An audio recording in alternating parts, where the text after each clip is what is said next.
East Podcast, WATP. We had an explosive Opie segment this past week with Adam Bush breaking down Ron the waiter's eyes being opened. Ron finally seeing the light and going, this Opie character is a real piece of shit, isn't he?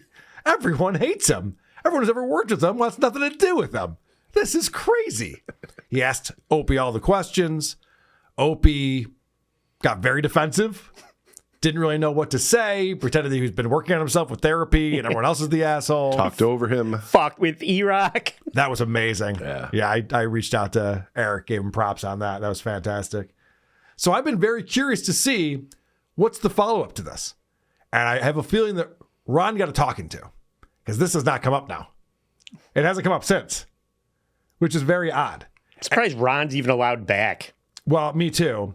Opie took down the live feed of that episode from his YouTube channel and from Facebook, which he never does. It was still on the Opie Unleashed. I downloaded it just in case. But then I saw he did re-upload it as like a regular video. It's actually the featured video on his page now. I think it's getting a lot of traction, and Opie loves numbers. Even if it makes him look bad, it's like, oh, people are watching it? All right. Then I'll do that. And, he called it something like Opie destroys Anthony or something like that. The title makes it sound like Opie got over, so he's got that going for him. But I've been very interested to find out if there'd be any follow-up or what they'd be talking about since that incident. Well, if you remember, Opie's big thing was it was his wife's birthday. Oh, yeah. And the wife's birthday, oh my gosh, so much going on with that. So Opie's at Gebhard's with his buddies Scott Watson and Ron the waiter. And Opie's talking about how exhausted he is. I'm tired. It was the wife's birthday yesterday, so I'm kind of recovering from running around like a lunatic yesterday. But how was the sushi? Sushi was good. The museum was good. She happy turning 29? She turned 29. Whoa, wow, whoa. These idiots will do the math, and I'll be in trouble. Corny. Hey, your wife turned 29. Corny, that joke. Yeah. Good stuff. Also, who has to recover from shopping That's the what day I mean. before? He's so exhausted from his wife's birthday. Yeah. I understand he's an older man. I get that. Mm-hmm. But I don't hear any other older men complain about going to a museum. Yeah, we had to go to a museum and then had dinner. So I'm all fucked up today. Yeah, okay. Wow, sounds crazy. So Opie's sitting with these two jamokes, and he's so uncomfortable. He's crawling out of his skin because he just wants Matt. Matt's his security blanket. Where's Matt? Matt adds nothing to the show, but Opie thinks he's a star. And I think it's because Matt's reluctant. Mm-hmm. Matt's just like, I don't need this. I'm busy. I own 2 restaurants. I have stuff to do.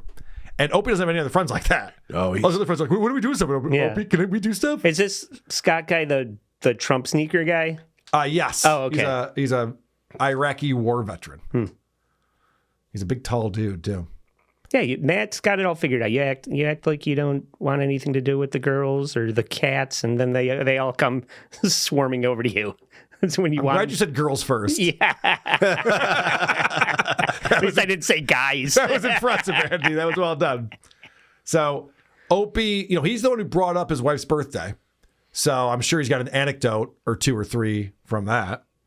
Yeah, it was nice. So here we are at Gebhard's. Matt's going to join us in a minute. We talked about... Okay. So Opie's like, yeah, it was nice. Anyway, Matt's going to be here soon. He's like, please, I hope. Because he even says Matt's under the weather. I don't think Matt wanted to be there. But Opie's like, come on, man. It's just me and Ron the waiter. Scott Watson might be there. Can you please help me out? It'd be really great. Ron might ask me more questions. Yeah, right. I can't take that anymore. So they're talking about the bootleg merchandise that the Asians sell in New York City. And they're talking about the ICE raids and how they can't get the cheap fake stuff anymore. And so Ron's going in deep with this.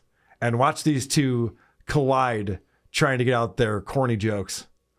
No, it's like the Chinese triad. You have to go through like 2 or 3 doors. Sure. And then all of a sudden you go into this like smoke-filled room with like dim blue light. And there's it's very dark, but all the Chinese guys have sunglasses on and they're smoking. And then Jackie Chan comes out. Oh, I was going to do the Jackie. Dude. I was this close to my Jackie Chan And then line. Jackie Chan busts up the illegal gambling.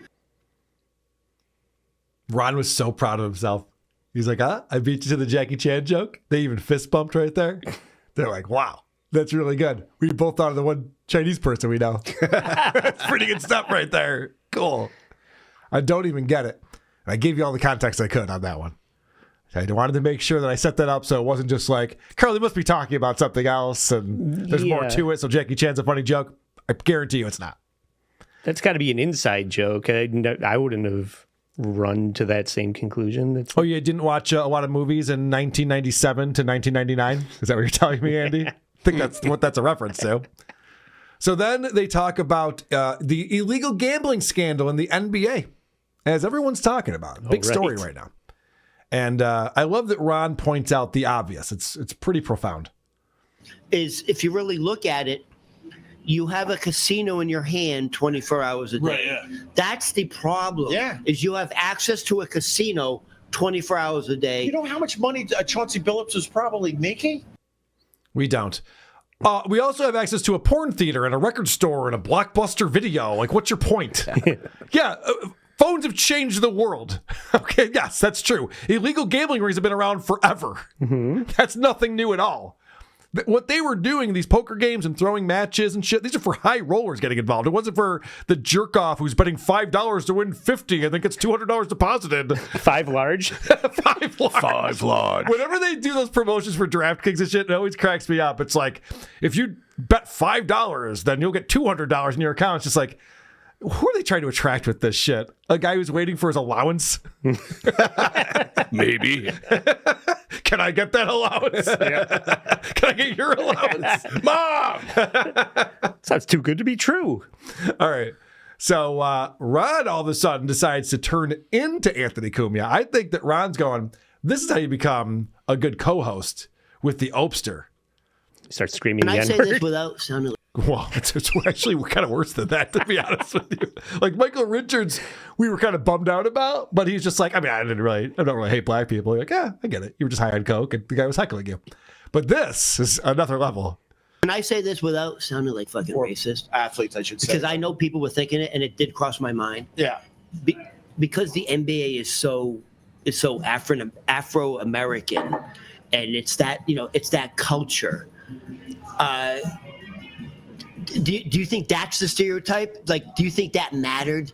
No. It didn't matter. White, black, There's it a doesn't ton of matter. Eastern Europeans playing in the NBA as well. Ooh, So. fucking yeah.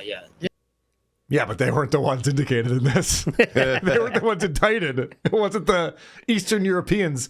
And I love that, Rod's going, so wait a second, the NBA is up to this stuff? A lot of black people in that league, am I right, Opie? And everyone's like, hey, I'm not touching this shit. Are you kidding me? And Rod should know better, but if he would have engaged that conversation, say, with Gavin McGinnis, I bet they'd have a long conversation about that. It might be interesting. I thought Opie's guard would go up a lot faster. Yeah. He's so sensitive these days. He is very sensitive, And especially about that sort of thing.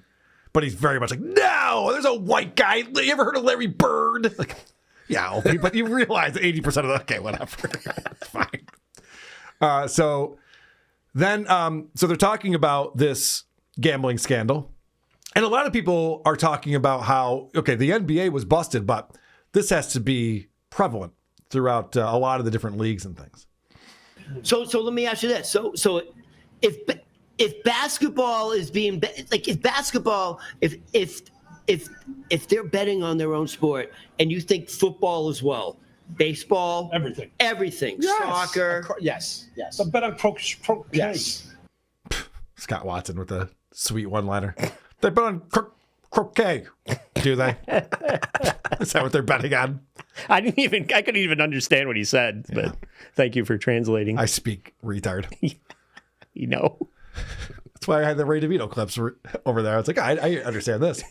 So this is what's so annoying about Opie, and this is the thing that he doesn't understand about himself and his show. Professional broadcaster Opie. Ron brings up a topic that everyone's talking about right now and tries to engage in conversation. Do you think it has something to do with stereotypes? Nope. Do you think this is going on in other sports as prevalent as it is in the NBA? Yeah, of course. Okay. Can we have some kind of conversation? I actually was talking to Vinny about this yesterday on the Creep Off bonus show because we covered this in the Scum Parade. And listen, again, I know a lot about sports gambling. So when you look at the way that they were fixing these bets in the NBA, specifically the guard for the Miami Heat, you can do individually personalized stats. So you could say, over under, this player will have 5 rebounds, or this player will put up 12 points, over under. And that guy could be like, hey, I'm going to fake an ankle injury in the second quarter. So if you guys want to make some serious cash, bet the under on the points for the game. I'm not going to score 12 points. And that's literally what he did. Yeah. And what happens is, all of a sudden, hundreds of thousands, if not millions of dollars in bets go to this weird prop bet that's over here that no one ever pays attention to. And they go, huh, what happened to the guy? How did he do? Oh, he was sick that day. Oh, really? Yeah, I guess he had the flu or something. Weird. So he didn't play at all? Yeah, and everyone bet the under. Huh. So they start looking into it. First, the NBA investigated themselves and went, nothing to see here. So then the FBI got involved and went, no, this is definitely illegal gambling that's going on. They're fixing the games. The reason why I bring this up is because this is the conversation you have when you go, do you think this is happening in the NFL or in soccer? Or it's like, well, no, the NBA is different in that way. An individual can very easily pull himself out of a game and then they don't get the number that they're looking for. In the NFL, the guys who don't make a lot of money are guys who play on the line. Or maybe it's, defensive backs or something. It's not guys who matter that you can bet on individual statistics of. Mm-hmm. So if I'm the left guard for the Cincinnati Bengals and I'm not making as much money as I want to be making, what could I possibly do? You can't bet an over-under on how many holding calls there's going to be in the game. If you could, I guess that would be something they could do. But that's the thing is the NBA makes sense. And I think in college sports, it totally makes sense. I could see a wide receiver dogging it in college football because it's that's a big payday for them. But a wide receiver in the NFL doesn't really make sense. They're making too much money and they want to put up the career stats so they can make even more money. So they're not going to just, do something like that. You're not going to see a quarterback just start missing targets because he's betting the under on his completion percentage. Mm-hmm. And soccer, I don't even know how that would work. It's such a team sport. So it's why not analyze this a little? If you're going to have this conversation, which I'm not saying we should be doing on WATP, I'm already regretting it. Yeah. That's fascinating. Please go on. My point is, engage in the conversation. If you don't have a show form, if you have nothing else going on, you're just talking about the news, then fucking know something about it, or at least have an opinion. There's plenty to say on the subject. Yes. It's not a yes or no thing, especially whatever. They never should have introduced legal gambling. People are always going to try and harness it and massage what happens in the game so that they can make money off of it. And the fact that they introduced legal gambling, it's insane. That's why they used to not allow it, and they still try to not allow it, and it's ruining fucking sports. How could it not? They have sports books in the arenas now. Yeah. ESPN has its own sports book. They're airing the NFL game, and you can go bet on the NFL game they're airing through their company. Yeah. How is that possible? We talked about this, but it was just 2017 when the NFL fined every guy who was in the Pro Football Arm Wrestling Championship on CBS because they were in the MGM. They weren't allowed to be in a casino. Yeah. So they got fined for that. So, a lot has changed, and a lot has changed very quickly. And I agree. I think it's probably not going to help the integrity of sports for the long run.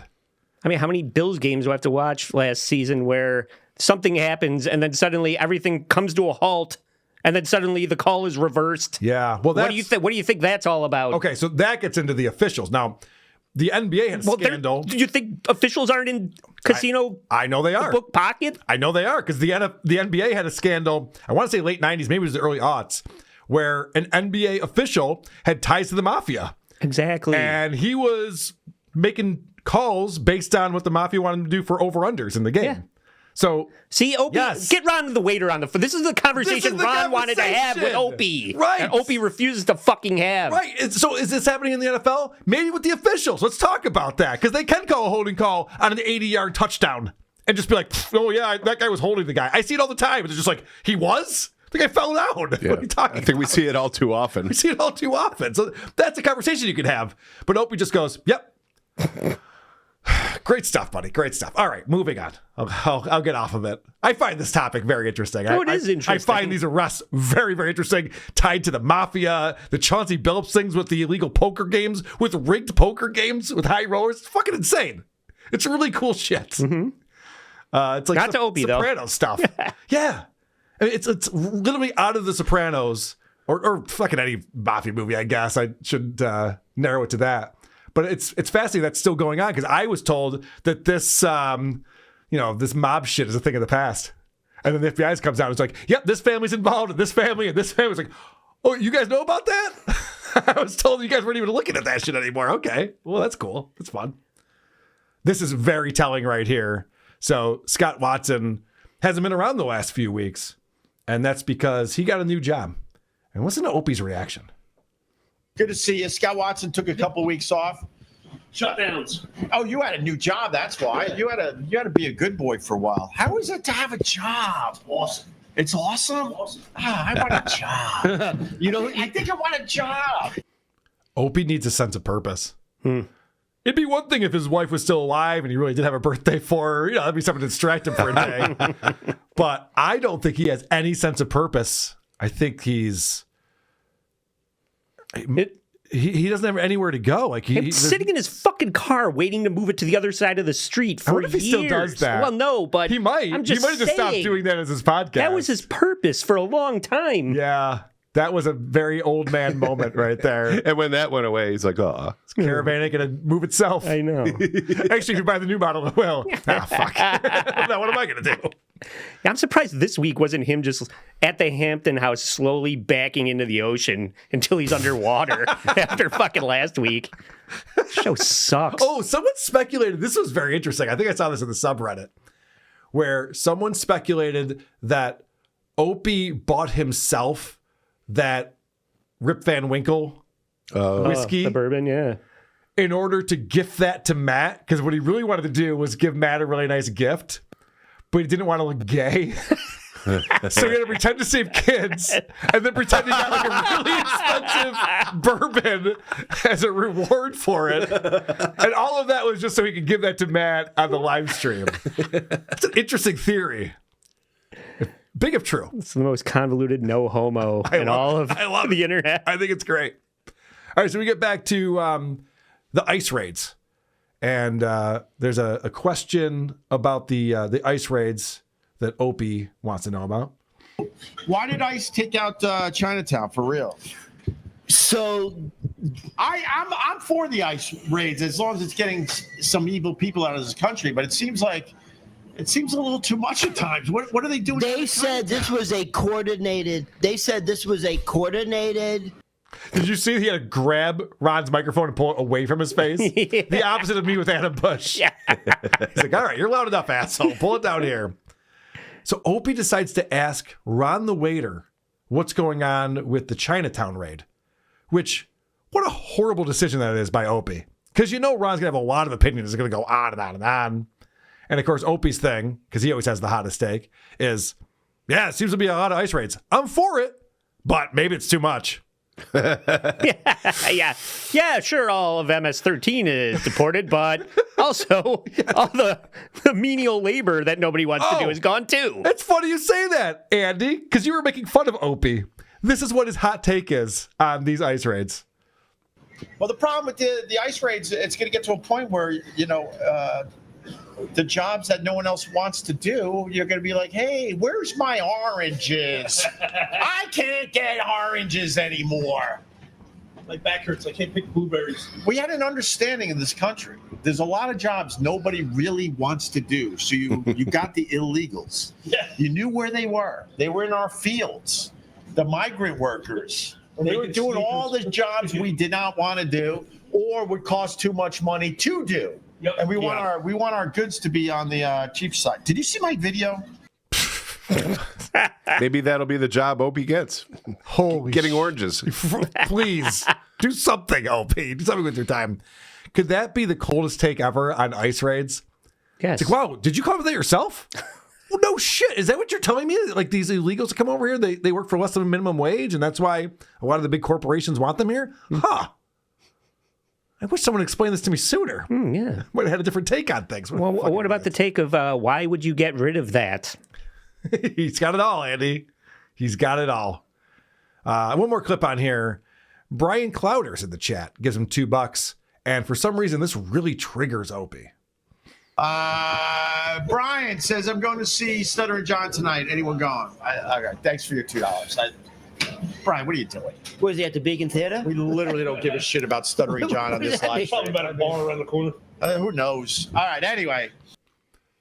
Opie's reaction is weird. Yeah, can you explain that to me? Okay, so the guy goes, hey, I want to go see Stuttering John tonight? He'd just be like, no. Yeah. No, we're not going to see Stuttering John tonight. Next question, you know?